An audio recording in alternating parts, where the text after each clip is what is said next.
There was a church in the woods that my friends and I would go to. I suppose it's probably still there, though I haven't seen it in years. Over the course of our childhoods, the chapel's grounds were pretty much our own little hideout. We spent nearly every summer going there and goofing around. Nothing ever felt off with the place. It felt comfortable. So when high school graduation was coming up, we naturally needed a place to have our last senior hurrah. And as you can guess, my friends Kelly, Sam and I recommended the church. Not to our surprise, no one even knew it existed. Regardless, they thought it'd be perfect. Flash forward some weeks later, and we were prepping up the place for that night's party. We moved the heavy wooden pews as best we could up against the walls to try and open up the place. We knew upwards of 100 people were planning on attending, and although the place was large, it still wouldn't be enough. As I was thinking of what else we could do to free up room, I heard Sam speak up. "Hey, Jesse, look at this. It looks like a little kid." Sam chuckled once under his breath before he bent down and inspected the floor in front of the podium. Kelly and I walked over and peered at what he was talking about. Sure enough, right in front of the podium was a child-sized stain. It looked dark, old, and burned into the wood. "What do you think made it? I really can't remember it being here," Kelly said, looking over her shoulder towards me. I shrugged in response. "We probably didn't see it because of the pews. It must have been hiding under one of them," I replied. Sam and Kelly looked at each other and gave a slight nod of acceptance. I continued. "Anyway, let's get ready for tonight. We'll head home and meet back up here for the party." We all agreed and left the blackened stain on the floor. The walk home that afternoon was nothing out of the ordinary. We kept on the thin little dirt trail that existed well before we were ever born. That trail led us straight to the old father's abandoned house. He'd passed away a few years before I could rightfully remember, but apparently I was the last to be baptized by him before he passed. No one else bothered to move into that old place. Hell, most people would comment about it and say, no matter what, it'll always be the father's. We never knew much about the old priest who used to live in that home, but we were thankful for him for leaving us such a great, secret party place off in the woods. Needless to say, that once we hit the streets, we all split up and went off in our different directions towards our individual homes. With the few hours I had to kill, I did some chores, prepped some breakfast, and got myself cleaned up. My parents were almost always out of town, so I always had to take care of myself. I can't say I minded it, but it definitely made the nights I had like this that much more special. During these days, I could shrug off the weight of the world and have some fun. When you have to take care of yourself, you sometimes forget what being a kid really means. With all of my busybody activities, night fell before I knew it. I thought about how there was around 100 kids sneaking off towards Kelly, Sam and I's formerly secret hangout. It was a surreal thought. 100 people, 100 living, breathing souls, were all heading to the one place I always thought of as mine. But they were all going there to have fun together, and I helped make it a possibility. I did my best to wipe the grin off my face before I heard the doorbell ring. I raised an eyebrow and walked towards my door. Opening it, I saw Kelly. Now there's something I have to say. When people explain getting some feelings is like a switch being flipped on and off in their brains, it's true. Kelly and I had always been friends since we were children. We had our fair share of arguments, grudges and hateful speeches, but for whatever reason, seeing her here under my porch light sent a reaction through me. Instantly, every grudge match we ever had stopped existing. I wanted to be with her. "Hey, I thought we could walk together. I figured the guys might try to be idiots and bother the smart ones walking alone." Her voice didn't have that dull, grey tone anymore. That kind of tone that old friends seem to have. The kind of tone that's more of an extension of yourself than that of someone else's. It had its own life, uniqueness. Maybe I'm just babbling on at this point, but I want you to understand. Something in the air was different that night. "Yeah, good idea. I was about to head out anyway." I shook off those sudden feelings and walked out of my door, shutting it behind me. She smiled, and I swear I saw a certain sparkle in her eye that told me she was experiencing the same thing I was. The chilly summer night's air caressed my body, exhilarating my system with that all too real feeling of current nostalgia. The type of feeling that you know will be burned into your memories for the rest of your life. We walked down my street together. I just about worked up the courage to reach for her hand before I heard her speak. "Is that Chris and Sarah? When did they hook up?" I diverted my gaze from the ground to see the two of them wrapped up in each other's arms. "Huh? I don't know. I thought they hated each other." Kelly turned to face me and let loose a sweet-looking smile. "I guess tonight's special for everyone." We walked near the old father's house and crept onto the property. I looked up into one of the windows, and I could have sworn I saw someone looking down at us. I kept my eyes on the figure until we made it to the backyard. Strangely, it wasn't the first time I felt watched around here. It was just something I got used to. After we passed by the window, my attention was on the trail that I'd walked over so many times with my friends. The trail leading off into the forest had now been altered. It was larger now, with all of the recent foot traffic. It made me feel a little upset, knowing that this trail was no longer just the three of ours, but now the whole senior classes.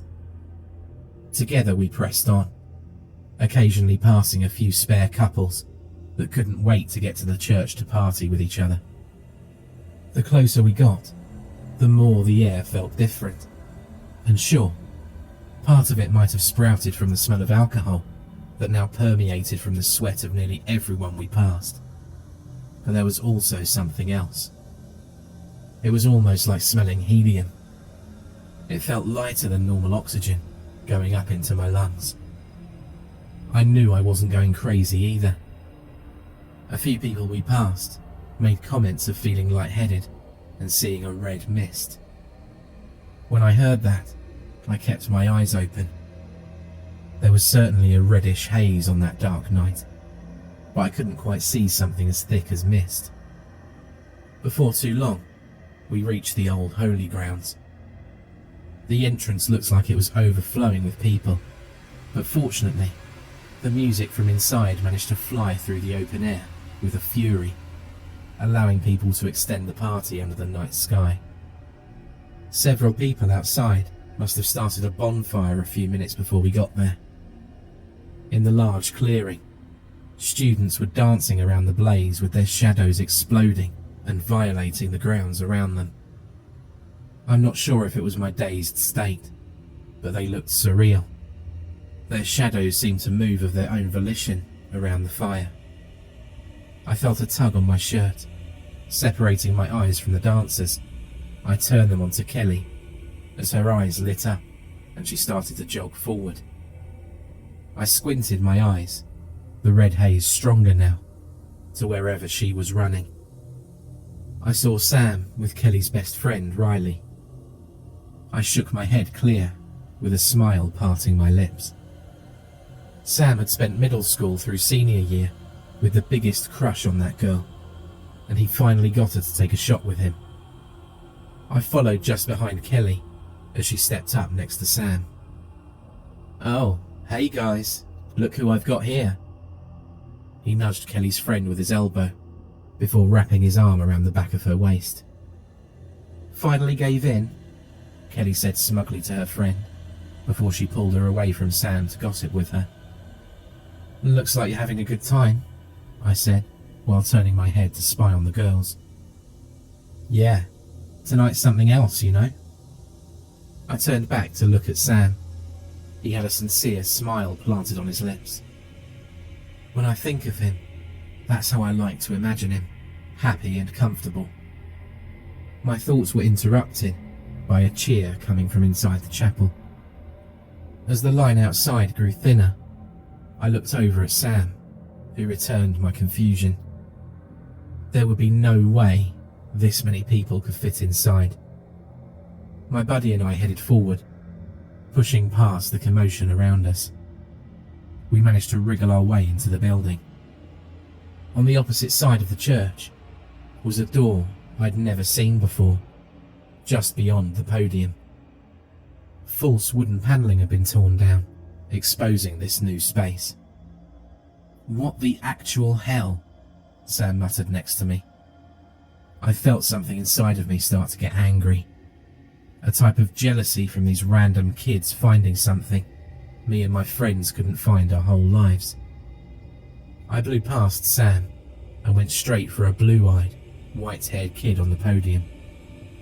"Hey, how the hell did you guys find that door?" I yelled out over the music. He looked down at me and pointed down to the floor. His teeth shined through his lips in a smug manner. I looked over and saw the stain from earlier, except now it had an arm extended, pointing to the newly discovered entrance. Something about the stain didn't sit right with me either. It seemed larger, less like a child, and more like a thin, taut man in a robe.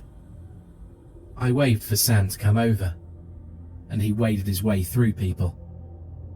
I pointed at the floor. "Jesus," he called out while scrunching up his face.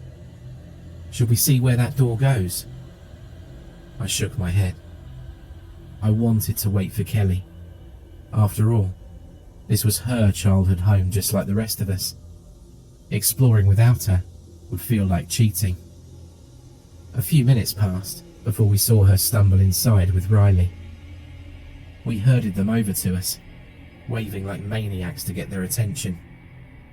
Once they were close enough, we showed them the image of the pointing man burnt into the floor and the newly revealed room.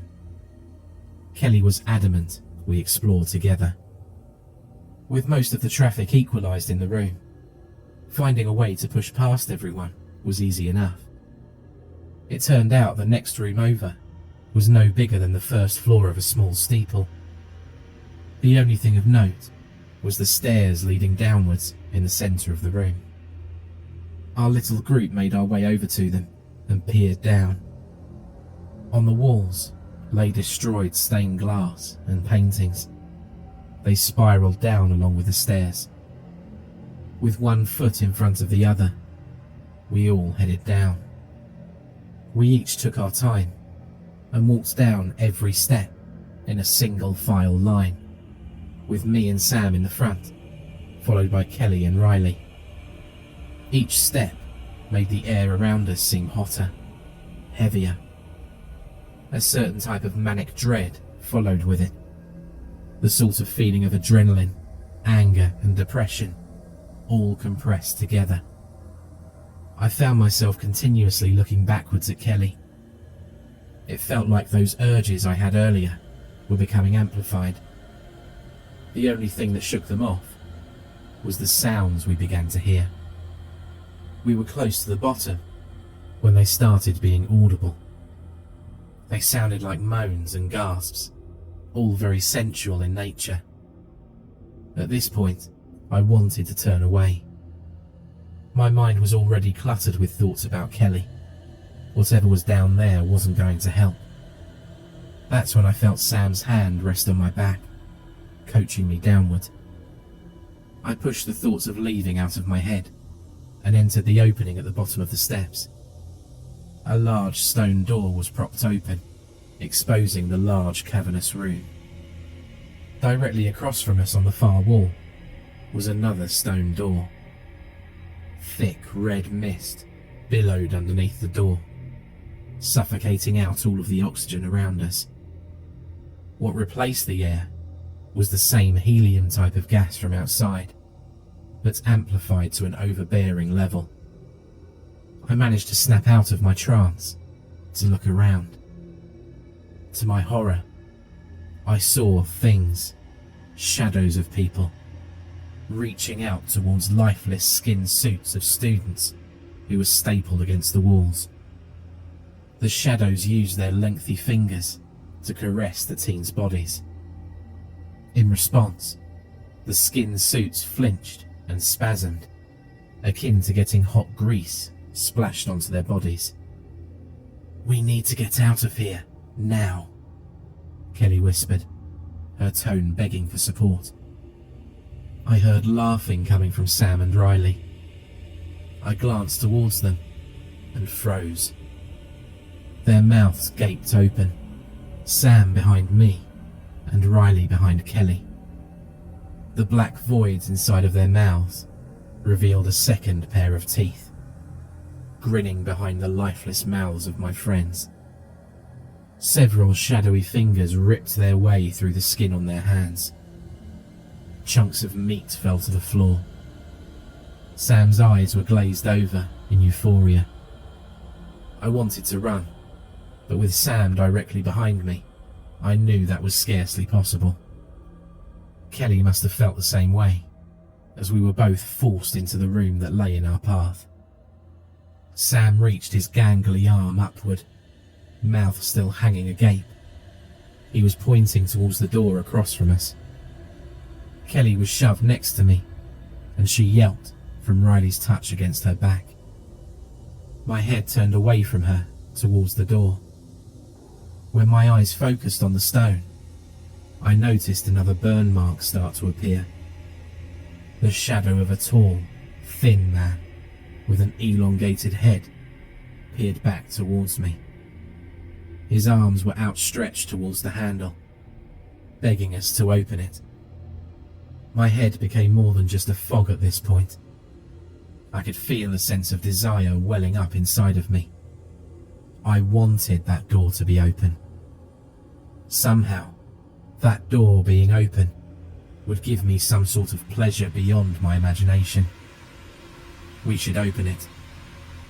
I tore my eyes away and looked at Kelly. She no longer looked like the girl under my porch light just hours ago. She no longer looked like my friend. Her right eye bulged slightly out of its socket. Her skin was stretched and pulled tight. I could see the indentation of a gnarled hand travelling underneath the skin on her arm, locking itself into place. I looked behind her to see one of those things, those voids of entities, tearing and stuffing its way halfway inside her back. I felt a burning in my throat. I wanted to vomit, to give up, to cry and break down. But I kept going. I didn't give in. "Jesse, remarkable. You're the only one here who can open up that door.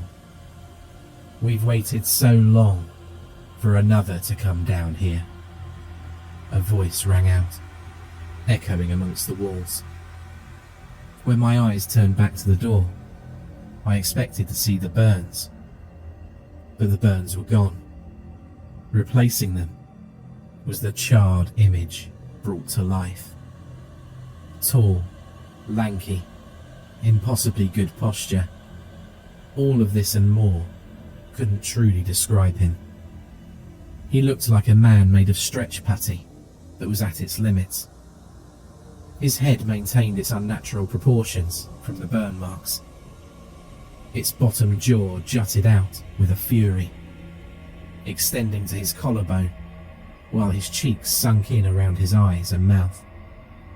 His face was as thin as a skull's, yet brought a sense of authority and power I'd never experienced before. Before I knew it, I was standing before the door, my hand outstretched around the stone handle. I could feel tears stinging my face, the heat evaporating them before they fell to the floor. I was going to do it. I was going to open the door. I was going to do the first terrible thing I've ever done. Then, I wasn't. I can't explain what came over me. It was a sense of strength I couldn't see. I envisioned that man in the old father's house. How he peered down at me, as if he knew something about who I was, who I truly was. I dropped the handle of the door and turned around. The shadows paced back and forth in the room, panting with such a strong desire. I ran past them. They screamed and reached out, but none of them stopped me. I kept running up the stairs and then past the party. I ran so far that before I knew it, I was in the arms of a police officer. Someone apparently made a call to them. They told them that kids were getting kidnapped, like the same events that happened 30 years ago. I don't know what that meant, but I was happy. I didn't have to fight alone anymore. I had help. They ended up clearing out the whole party. No one was missing. Sam, Kelly, and Riley were all just fine. But I knew they weren't. Every once in a while, I'd catch them glaring at me, or I'd see a spasm just beneath their skin. That church became my nightmare. A few weeks later, I got a gift. It was sent to my college dorm room days away from that town, but I recognized the address. It was that old abandoned house. Inside was a simple Bible and a note. "I'm sorry I couldn't be there for you, in person." It was signed by Father Joel.